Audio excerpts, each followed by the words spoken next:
नमो नमः। अद्य वयं ग्रीष्मावकाश गृहकार्यस्य विषये चर्चां करिष्यामः। नमस्कार बच्चों, आज हम ग्रीष्मकालीन अवकाश गृहकार्य के बारे में बात करेंगे।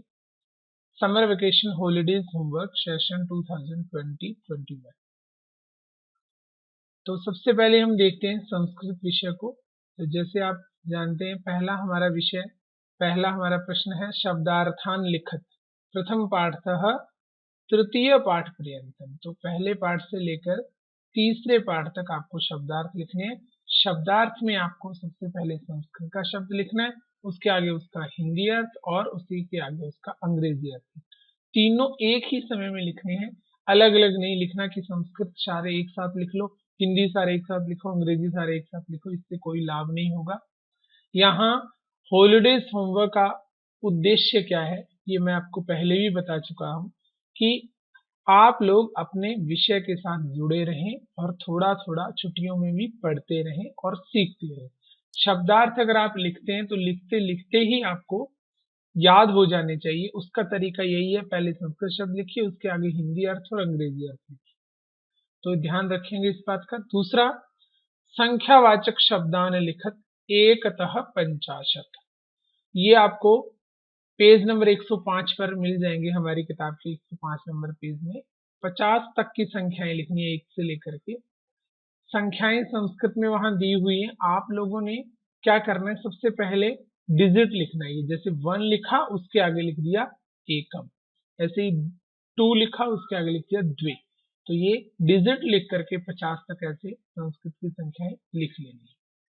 तीसरा है शब्द रूपाणी लिखत एतत् शब्द त्रिषु लिंगेषु। ये आपको पेज नंबर 91-92 पर मिल जाएंगे। एतत् शब्द के रूप कैसे चलते हैं आप में से कुछ बच्चे जानते होंगे अच्छे से। एतत् शब्द पुल्लिंग में होते हैं एषः एतौ एते, नपुंसक स्त्रीलिंग में होते हैं एषा एते एताः और नपुंसकलिंग में एतत् एते एतानि। सातों विभक्तियों में रूप चलते हैं, लेकिन संबोधन इसका नहीं होता। सर्वनाम शब्दों का संबोधन रूप नहीं होता है। वहां से देख के लिखिए, 3 रूप लिखने हैं, 3 अलग अलग पेजेस पर लिखना, मिक्सअप नहीं करना कि आधा इधर लिख दिया आधा इधर लिख दिया। तो एक पेज पर एक काम ऐसे कर लिया। उसके बाद आगे है चतुर्थ प्रश्न, धातु रूपाणी लिखत क्री धातु पंच लकारेषु। ये आपको पेज 98-99 पर मिल जाएंगे। तो 5 लकारों में ये रूप लिखने हैं आपने, और उसके बाद क्री धातु के रूप करोति कुरुतः कुर्वन्ति, लट लकार के रूप होते हैं। तो इसी तरह से आपने लट लिट और लंग लकारे नव वाक्य निर्माणम, यहाँ भी ध्यान देना कि लट लिट और लंग लकार में 9 वाक्यों का निर्माण भी करना है। वाक्य निर्माण आपको याद होगा, सर्वनाम कर्ता और वाक्य निर्माण मैंने आपको एक वीडियो शेयर किया था इस सेशन के शुरू में, ये उसका एड्रेस है।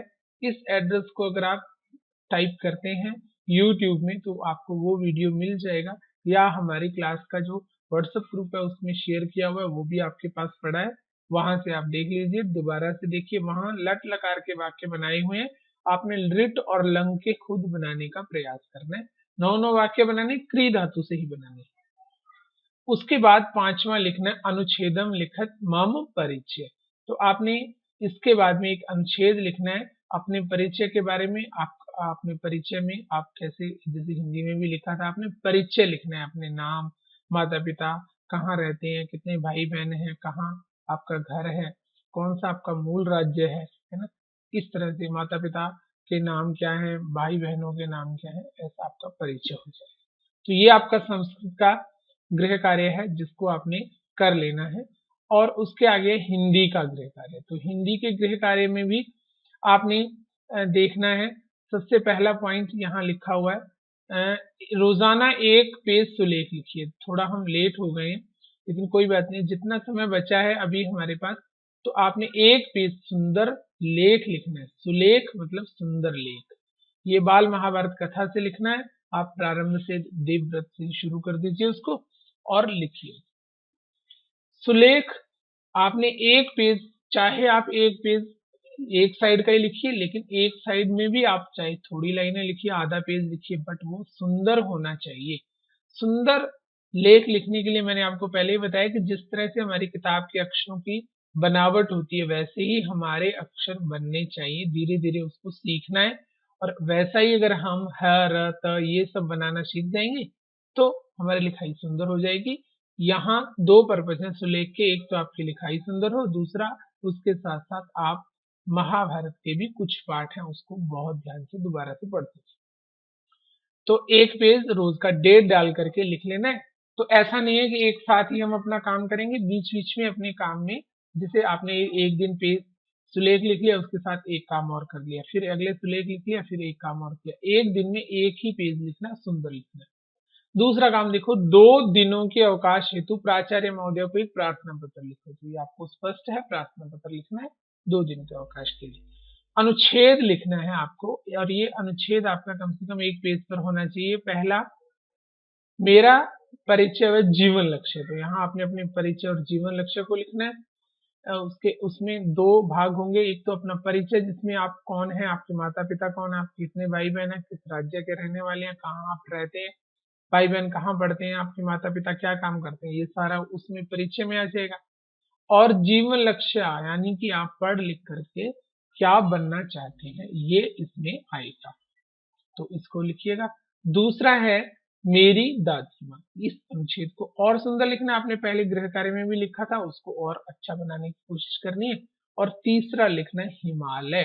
तो हिमालय जैसे हमने पाठ पढ़ा था ना, हिमालय की बेटी, तो उसके आधार पर भी कुछ उसमें चीज दी हुई है, कुछ आपने इधर और भी जानकारियां प्राप्त की है, तो वहां से बताइए हिमालय कहाँ है, कैसा है, और वहां से कौन कौन सी नदियां बहती हैं, उसका महत्व क्या है हिमालय का, हिमालय हमारे लिए किस तरह से मददगार है, ये सारी बात आप लिखेंगे, बहुत सुंदर सा एक अनुच्छेद बनेगा। उसके बाद चौथा देखिए, वसंत पाठ 1, हम पंछी उन्मुक्त गगन की कविता सुंदर चित्रों सहित लिखो। तो अब आपने जैसे अपनी कॉपी में भी इस काम को किया है, क्लास होमवर्क को, लेकिन उससे सुंदर बनाना है। चित्र आपने अपनी कल्पना से और सुंदर बनाने हैं, जो कविता के बारे में ही हो, कविता को ही चित्रित करने वाले हैं। उसके बाद में आपको प्रश्न नंबर 5 में करना है, वसंत पुस्तक से पाठ 1 से 3 के प्रश्नोत्तर लिखने हैं, जो आप होमवर्क में लिख चुके हैं। पाठ 1 में सारे प्रश्न नहीं लिखने हैं, सिर्फ कविता से प्रश्न 1 से 3 लिखने। पाठ 2 में कहानी से जो शीर्षक से प्रश्न 1 से 3 वो लिखने, और पाठ 4 में लेख से प्रश्न 1 से 4 ये लिख लेने। ये काम पूरा अपनी कॉपी में कर लेना। उसके बाद में आपने लिखना एक पत्र प्रश्न नंबर 6 के रूप में, अपने मित्र सहेली को पत्र लिखकर बताओ कि आपने इस ग्रीष्म अवकाश को कैसे बिताया।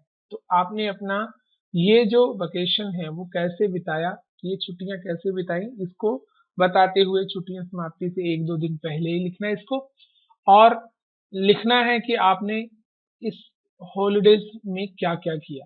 तो नेचुरली स्वाभाविक है कि अभी हम लॉकडाउन पीरियड में है, तो इसलिए हम लोग अपने घर में ही होंगे, घर में रह करके ही हम अपने काम कर रहे हैं। तो आप अपने उसमें बताएंगे अपने मित्र को कि इस बार लॉकडाउन होने के कारण हम कहीं अपने घूमने नहीं जा सके, कहीं जा नहीं सके, हम अपने माता पिता के साथ ही रह करके घर में ही हमने काम किया, उनकी मदद की, उनकी आज्ञा का पालन किया, इससे तमाम बातें हैं जो होमवर्क मिला था वो सब किया, ये लिखना है। तो अब आपने ये जो काम है, जैसा कि आपको पहले भी पता है, आप अपनी कॉपी एक बनाइए और उसके एक भाग में संस्कृत का और एक भाग में हिंदी का लिख लीजिए। अब कॉपी आपको नई खरीदने की जरूरत नहीं है, नई कॉपी मत खरीदिए, पुरानी कॉपी कोई पड़ी है, उसके कुछ पेज पड़े, उन्हीं को ही निकाल करके पेज से ही कॉपी बना लीजिए, और एक कॉपी में ही दोनों काम लिख करके उसके ऊपर अच्छा सा कवर बना लीजिए, अपने हाथ से स्केच से कलर कर दीजिए, उस पर लिख दीजिए ग्रीष्मकालीन अवकाश कार्य विषय संस्कृत व हिंदी, और अपना नाम, अपनी कक्षा लिख करके, और ये आपने कॉपीज आप सबमिट करनी है। वो जो आप बनाएंगे फाइल जैसा बन सकता है, फाइल जैसा बना लीजिए, बट उसमें किसी तरह का खर्चा नहीं करना है। यानी कि कोई उसमें आपने कोई कवर लगाने के लिए कोई इस तरह से सुंदर सा कोई कवर बना रहे हैं, कोई नई कॉपी खरीद के लेके आ रहे हैं, कोई फाइल कवर लगा रहे हैं, ऐसा करना नहीं। आपके आर्ट एंड क्राफ्ट उसमें नजर आनी चाहिए कि आपने वेस्ट जो कॉपी पड़ी थी उसको आपने लिखा उसके अंदर और उसको सजा करके प्रस्तुत कर दिया, बस इतना पर्याप्त है। ऐसा करके अपना काम तैयार रखिए, जब स्कूल खुलेंगे तब आपने उसको जमा कर देनी है। और जैसे मैं आपको पहले भी बता चुका हूँ कि हॉलीडेज को आपने आराम से करना है, इसमें जल्दबाजी नहीं करनी है 4 दिनों में कंप्लीट करके या 2 दिनों में कंप्लीट करके, और हम इस उतावले में रहें कि मैं सबसे पहले मैं शेयर कर रहा हूँ व्हाट्सएप ग्रुप पे, तो जो आप पहले शेयर करेगा उसके मार्क्स कम होते जाएंगे। यानी कि आपको अभी जल्दी नहीं करनी, आराम से अपना काम पूरा करना। सुंदर लिखिए, सुंदर बनाइए, सुंदर चित्र बनाइए, आइडियाज नए नए उसमें सोचिए कि मैं इसको और सुंदर कैसे बनाऊं। सबसे पहला काम है, आप अपने पहले पेज पर जो इंडेक्स पेज होता है उसमें आपने ये सूची लिख देनी है। ये 5 पॉइंट संस्कृत का ऊपर लिख करके, विषय संस्कृत, जैसे ये हेडिंग है, ये टू द पॉइंट लिखिए पहले पूरी की पूरी, जिससे कि ये ध्यान में रहे कि ये मुझे काम मिला था। फिर आगे उसको विस्तार दीजिए, और जहां भी आप अपना काम लिख रहे हैं ये जरूरी नहीं है सीक्वेंस से लिखना। आप पॉइंट नंबर 4 पहले लिख रहे हैं तो आप ऐसा लिख देंगे प्रश्न नंबर 4, और उसके आगे जो प्रश्न है धातु रूपाणी क्रिय धातु पंचलकारेशु, इस तरह से आपने लिख करके अपने वो वहां काम कर लेना है।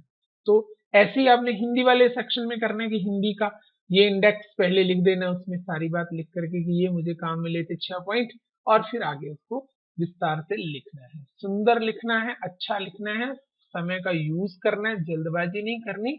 और होमवर्क का मतलब सीखना है, कंप्लीट करना नहीं है बट सीखना है। तो ये काम आप पूरा करें, जब जमा करेंगे तो मैं इसके बीच में भी आपसे बात करूंगा, इसके बीच में आपसे पूछूंगा सवाल, तो आप बता पाए, तभी बता पाएंगे जब आपने अपने मन से इस काम को किया होगा। तो आप अपने मन से इस काम को करने के लिए, खुशी से इस काम को करने के लिए, आनंद से इस काम को करने के लिए समय लगाइए। समय हर दिन थोड़ा थोड़ा लगाइए। आपको बाकी सब्जेक्ट का भी हॉलीडेज होमवर्क मिला होगा, तो एडजस्ट कीजिए अपना टाइम, मॉर्निंग में कुछ टाइम देना है, इवनिंग में कुछ टाइम देना, इस तरह से आप अपना हॉलीडेज होमवर्क पूरा कीजिए और उसको अपने पास रखिए, ताकि जैसे विद्यालय प्रारंभ होते हैं आप उस दिन पहले दिन ही मुझे जमा कर सकें। तब तक आप सबका बहुत बहुत धन्यवाद।